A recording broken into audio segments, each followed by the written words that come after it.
So ito, kinakargahan ko na siya ng Preon. So tapos ko na siyang vacuum.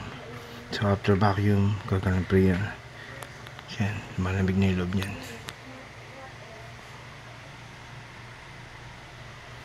Yan, kapag hindi inverter at R134A yung kanyang Preon, so usually 8 to 10 PSI yung charge yan.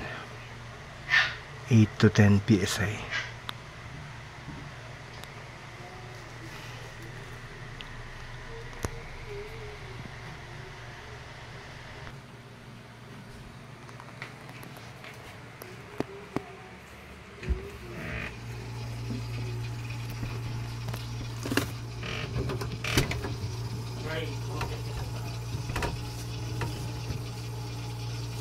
So GL na to.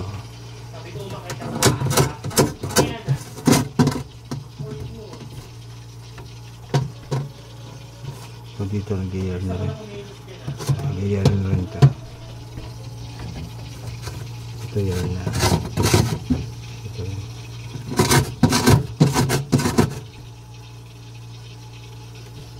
So kanya GL na.